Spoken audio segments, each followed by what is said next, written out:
Banyak pimpinan partai, terutama saya katakanlah di sini seperti PDIP, ya, itu nggak paham apa yang dimaksudkan dengan tesa, antitesa, dan sintesa. Ya.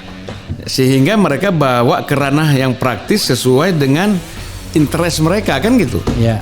Jadi kalau saya lihat bahwa yang saya jelaskan itu kan bahwa kenapa saya katakan Pak Jokowi ini sebagai tesa, sebagai tesis lah ya, bahwa Pak Jokowi ini kan orangnya tidak mau berpikir jelimet-jelimet, ya kan? Pokoknya pikirannya sederhana, praktis lah. Praktis. Ya. Lalu saya akan perintahkan bangun ini, bangun itu, jalankan ini. Tipenya Anies itu apa? Bicara konseptualisasi, ya kan? Kemudian baru diturunkan dalam bentuk policy, baru dalam bentuk program. Sebenarnya sama saja antara Pak Jokowi dengan Anies ini dalam konteks menjalankan program. Tetapi kan Pak Jokowi cepat, ini kan masih menganalisis dulu untuk ruginya dan segala macam. Nah, jadi kalau kita lihat dari aspek itu tidak ada yang berbeda. Lalu saya katakan nanti kita 2029 akan mendapatkan sintesa yang dahsyat sekali. Ketua Umum, Sekjen, dan DPP PDIP kok terpengaruh dengan provokasi ini gitu loh. Ada kekhawatiran. Wah, kalau begitu nanti kalau Anies bertabrakan dengan Pak Jokowi, karena Anies kita yang calonkan, berarti kita juga sebagai Partai Nasdem bertabrakan dengan Pak Jokowi. Ini ada kekhawatiran. Nah, ini kan apa? Efek kita selalu bermain dengan dua kaki.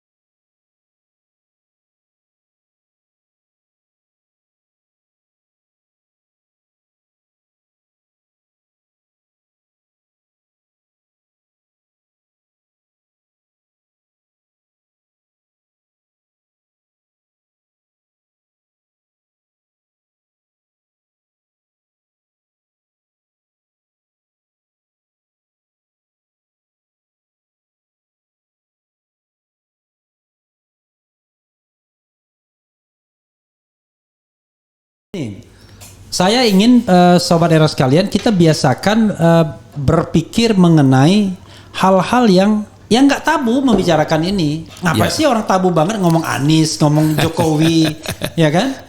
Ngomong apa biasa aja kan? Oke, saya ingin memulai ya. Pertanyaan pertama, Bang ya. Kalau kita lihat dari semua orang yang ngomong mengenai Anies Baswedan di Nasdem, nama Zulfan Lindan itu termasuk yang di depan. Bahkan dari abang lah saya mengutip deklarasi Anies itu disebutkan tanggal 10 November. 10 November. Abang yang satu-satunya clear mengatakan 10 November. Dan memang sepertinya 10 November. Soal dipercepat saya baca macam-macam kan. Nah, kenapa abang pertama dulu kok terkesan menjadi frontliner untuk ngomong tentang Anies di publik, tapi akhirnya seperti anti klimaks ketika ngomong antitesis itu. Silakan Bang. Jadi begini, saya kan melihat dari 3 calon ya. Kita coba menganalisis dari 3 calon yang disepakati oleh Rakernas Nasdem atas usul peserta Rakernas. Ya, terdiri dari DPD dan DPW. Nah, jadi di dalam usulan itu kan ada 3 nama, Anies, Ganjar, dan Andika. Nah, saya mencoba, dan itu tidak urutan ya? Tidak urutan. Urutan tapi urutan banyaknya rekomendasi. Ya, Anies nomor 1, Ganjar nomor 2, Andika nomor 3. Triple E ya, luar biasa. Oh, Ganjar nggak ada yang agak ya. Ganjar G, oke. Nah, jadi nah, saya menganalisa bahwa kalau Andika kan masih berat karena masih TNI, ya, kemudian banyak macam-macam lah, harus persetujuan presiden ya. Lalu Ganjar ini kan problemnya dengan PDIP, apalagi Ibu Mega sudah mengatakan bahwa jangan ada yang coba-coba main dua kaki kan. Semakin tidak mungkin lah Nasdem itu mencalonkan Ganjar untuk menjadi calon presiden Nasdem. Nah, oleh karena itu dalam pikiran saya satu-satunya yang sangat memungkinkan itu Anies. Gitu. Nah, waktu itu kita ngobrol-ngobrol biasa, kenapa harus 10 November? Walaupun tidak ada statement. Kita itu siapa? Ya DPP lah. DPP ya. Kawan-kawan lagi kumpul di Nasdem ya. Di Nasdem. 10 November karena 11 November itu ulang tahun Nasdem. I see. Nah, jadi Oke. satu hari sebelum ulang tahun itu akan deklarasi Anies sebagai Hari Pahlawan Hari juga. Pahlawan juga 10 November. Jadi sebenarnya masalahnya itu.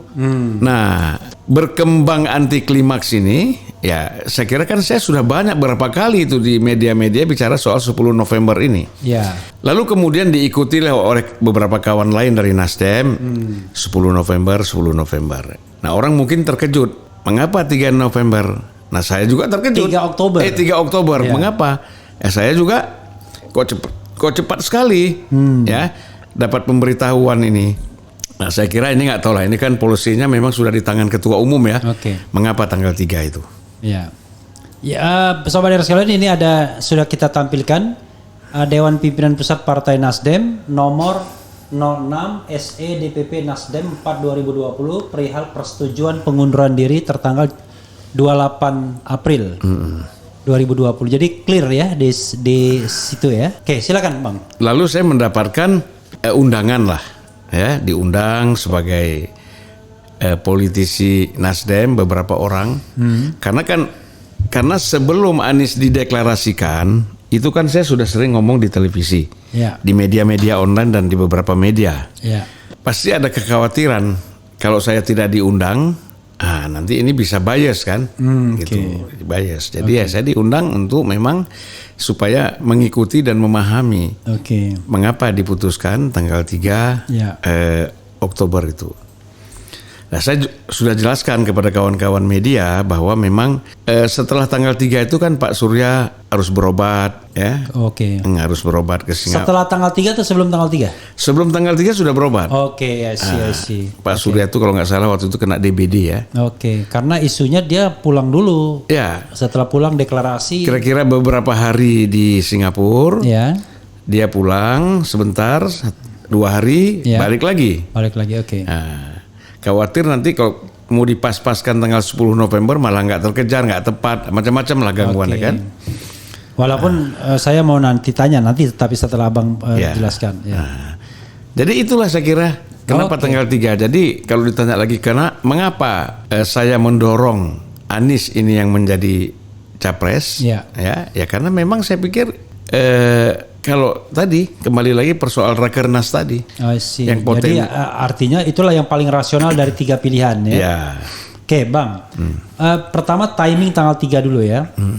Tanggal 3 itu orang bergosip, ya kan? Dan gosip itu di-trigger oleh koran Tempo atau grup Tempo Ya. yang mengatakan Anies sebenarnya ada rencana KPK untuk menersangkakan karena Formula E. Iya, ya. Dan itu ngotot Ketua KPK Firly Bahuri menurut Tempo Iya. dan Alexander Marwata ya mantan KPK dulu dan sekarang terpilih kembali untuk menersangkakan, termasuk juga dengan memanggil para ahli yang kira-kira bisa membenarkan, kira-kira Iya, begitu. Ya. Nah, dalam rangka mendahului itulah maka kemudian tiba-tiba Pak Surya pulang tanggal 3 itu. Itu gosipnya, Bang. Ya. Mohon Abang Ya, klarifikasi. jadi begini, semula itu kan memang ada tanggal 22 September ya. Ya. Itu ada rencana ingin gelar perkara. Sebelumnya kan SBY bicara Ya. bahwa ada upaya-upaya untuk menjegal, Ya. ya kan? Termasuk Andi Arief dulu ya. Oke. Dengan demikian maka calon akan 2. Mereka itu katanya kan kata Pak SBY. Ya. Lalu saya jelaskan waktu itu di Detik itu saya jelaskan siapa sih mereka itu. Kita ini harus jelas. Nah, salah satu yang bertanya kepada saya di forum itu adalah Effendi Ghazali. Oke. Mereka itu siapa? Saya jelaskan. Mereka itu kan hanya ada 2. Pertama Pak Jokowi yang Ya. paling mungkin kan. Iya, iya. Kita kan bicara kemungkinan. Iya, iya. Yang lain tuh nggak mungkin. Ya. Yang kedua adalah KPK. Ya. Gitu. Dengan mempersangkakan Anies melalui proses awal dengan Formula E. gelar perkara ya. Iya. Gitu. Nah, jadi setelah itu senyap tuh. Oke. Tiba-tiba 2 hari kemudian Tempo juga menelpon saya. Oke. Nah, ini bagaimana persoalan pendapat saya tentang kaitannya Formula E dan KPK ini. Nah, saya waktu itu pun sedang di luar kota. Nah, sehingga saya tidak sempat jawab. Tiba-tiba besoknya keluar kan headline Tempo ya, cover story-nya Tempo keluar itu soal KPK, gitu loh. Nah, setelah Tempo barulah tanggal 3 Karena Tempo itu kan Minggu itu sudah terbit tuh kalau dia online, versi online. Jadi ini yang versi cetaknya Senin ya. Iya. Nah, jadi kira-kira begitu. Jadi, nah proses selanjutnya, nah kita kan nggak tahu ini kejar-kejaran dengan KPK atau enggak di deklarasi Anies ini. Sebenarnya kan secara tapi menurut analisis Abang, walaupun aneh juga menganalisis partai sendiri, atau menurut informasi yang diperoleh, kemungkinan itu kan bisa aja. Tetapi yang saya peroleh di internal, mengapa tanggal 3? Karena ingin lebih mempercepat dari apa yang saya katakan 10 November. Nah, ya ini mungkin juga bicara persoalan gengsi partai kan. Masa mengikuti anggotanya untuk mendeklar calon presiden kan? Nah ini sekali lagi saya jelaskan, saya pernah juga seperti ini waktu Pak Jokowi dulu. Tahun 2013 saya mendeklar bahwa Nasdem itu mendukung Pak Jokowi sebagai capres. 13 bulan Agustus ya. Agustus 2013. Di headline Kompas itu ada. Nah, lalu saya ditelepon Pak Surya. Dia bilang, kamu terlalu cepat, dia bilang. Loh. Terus memang Nasdem mau calonkan siapa? Saya bilang gitu kan. Jangan dululah, dia bilang. Ya tapi udah terlanjur ya. Ya proses selanjutnya berjalan. Ya ternyata juga memang Nasdem lebih utama mendukung Pak Jokowi secara organisatoris ya, gitu. Nah jadi kalau kita lihat dari aspek itu, satu bisa saja orang mengatakan bahwa ini berkaitan dengan isu KPK. Nah, yang kedua mungkin memang ingin lebih mempercepat dari 10 November supaya kan gini juga kadang-kadang orang tertipu juga kan. Ini bicara 10 November semua, tiba-tiba diputuskan 3 November. 3 Oktober. 10 bergeser 1,5 bulan lebih kan? Tapi memang 3 Oktober itu kan hari Senin kalau tidak salah. Tempo itu kan cover story-nya kan sudah bisa diakses Minggu sudah ributnya kan. Kemudian konon katanya mau ditersangkakannya Selasa, itu yang saya dengar, kan. Selasa itu mau ditersangkakan. Itu kok timingnya kayak tepat begitu? Ya saya kira itu tadi mungkin waktu di Singapura juga Bang Surya mendapatkan informasi macam-macam kan. Dia walaupun dalam kondisi sakit ya kurang sehat lah. Kita bilang sakit enggak lah, kurang fit ya. Dia pulang, kemudian mungkin rapat dengan beberapa orang, langsung ambil keputusan udah besok aja lah, kan gitu. Jadi langsung kayak memang itu akseleratif. Keputusan itu setahu saya maghrib. I see. Ya setelah maghrib. Setelah maghrib tanggal 2 malam Senin. Oke, Bang, banyak aspek yang kita mau bahas lagi ya. Yang paling penting juga aspek terakhir ini lah, langsung kita lompat mengenai tiba-tiba setelah deklarasi itu, Abang makin kenceng tuh, katakanlah mempromosikan Anies dalam tanda kutip, sampai mengatakan bahwa pakai teori Hegel segala ya kan, Hegelian teori. Jadi antitesa, sintesa. Padahal dalam dunia akademik biasa aja begitu. Tapi dalam dunia politik kok jadi aneh gitu. Ketika dibilang bahwa Anies itu adalah antitesa Jokowi, kemudian tiba-tiba pikirannya macam-macam. Sampai terakhir ini mengatakan, kalau begitu Nasdem pengen mengatakan Jokowi itu nggak berhasil kayak gitu-gitulah. Silakan Abang eksplorasi soal ini biar pemirsa paham. Pertama, saya kira ya banyak pimpinan partai, terutama saya katakanlah di sini seperti PDIP ya, itu nggak paham apa yang dimaksudkan dengan tesa, antitesa dan sintesa. Sehingga mereka bawa ke ranah yang praktis sesuai dengan interest mereka kan gitu. Jadi kalau saya lihat bahwa yang saya jelaskan itu kan bahwa kenapa saya katakan Pak Jokowi ini sebagai tesa, sebagai tesis lah ya, bahwa Pak Jokowi ini kan orangnya tidak mau berpikir jelimet-jelimet, ya kan? Pokoknya pikirannya sederhana, praktis. Lalu saya akan perintahkan bangun ini, bangun itu, jalankan ini, kan gitu. Nah kemudian kalau Anies ini kan masa kita nggak boleh bicara type. Ya. Orang kan punya tipe masing-masing. Ya. Tipenya Anies itu apa? Bicara konseptualisasi, ya kan? Kemudian baru diturunkan dalam bentuk policy, baru dalam bentuk program. Sebenarnya sama saja antara Pak Jokowi dengan Anies ini dalam konteks menjalankan program. Tetapi kan Pak Jokowi cepat ini kan masih menganalisis dulu. Untung ruginya dan segala macam.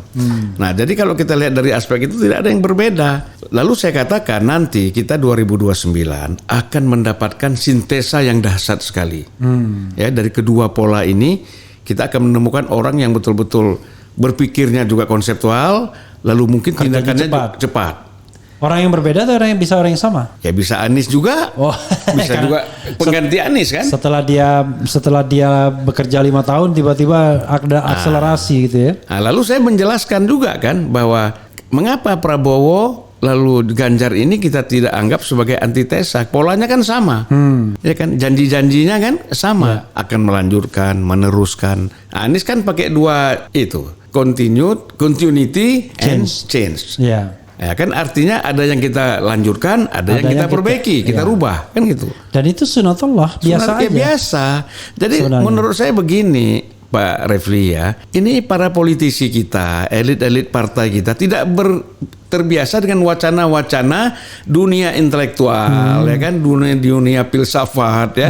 Mereka udah terlalu pragmatis. Nah, pragmatis kan begini, seperti Hasto melihat, wah ini Julfan ngomong gini, ini ada peluang nih gua pojokin Nasdem. Hasto itu sekjen PDIP. Sekjen PDIP, ya kan. Biar jelas. Nah, dia hanya melihat, wah ini ada peluang ini, saya memojokkan Nasdem dengan menggunakan bahasa apa yang disampaikan oleh Zulfan kan gitu. Nah, yang saya sayangkan Ketua Umum, Sekjen dan DPP PDIP kok terpengaruh dengan provokasi ini gitu loh. Ada kekhawatiran, wah kalau begitu nanti kalau Anies bertabrakan dengan Pak Jokowi, karena Anies kita yang calonkan, berarti kita juga sebagai Partai Nasdem bertabrakan dengan Pak Jokowi. Ini ada kekhawatiran. Nah ini kan apa? Efek kita selalu bermain dengan dua kaki. Iya toh? Gitu. Ya oke, kita harus tegas, misalnya kita dengan Pak Jokowi sampai 2024. Ya. Lalu di tengah-tengah itu kita mencalonkan Anies. Nah ini kan kalau dikomunikasikan dengan matang kan bagus. Gak ada masalah kan? Karena 2024 Pak Jokowi tidak lagi menjadi calon presiden. Kecuali kalau ada 3 periode. Ini kan udah gak ada lagi. Jadi gak ada masalah sebenarnya. Tapi itu yang saya katakan tadi bahwa sangat sedih saya, sayang sekali Ketua Umum DPP Nasdem Pak Surya Paloh, Sekjen DPP Nasdem Joni Plate dan mungkin beberapa pengurus lain terprovokasi dengan bahasanya Hasto ini. Nah inilah jadi langsung main pecat gitu ya. Padahal sudah berhenti. Sudah berhenti. Suratnya pun salah pula karena terburu-buru. Ya kan nggak konsentrasi, pemecatan dari pengurus. Nah, saya bukan pengurus kok. Bagaimana mau dipecat? Dipecat dari fungsionaris. Saya juga bukan fungsionaris. Dan tidak pernah saya menggunakan inisial saya ketika di TV atau di mana-mana. Saya sebagai DPP Nasdem. Selalu saya katakan saya politisi Partai Nasdem. Kan clear itu. Bicara politisi kan kapan saja kita saya politisi. Politisi itu artinya anggota partai politik. Sebagai anggota kan masih tetap saya. Boleh, sebagai anggota nggak masalah. Misalnya orang TV mengatakan mantan politisi PDI Perjuangan, kan boleh saja. PDIP juga nggak boleh protes, itu udah jelas kok. Itu sudah fakta.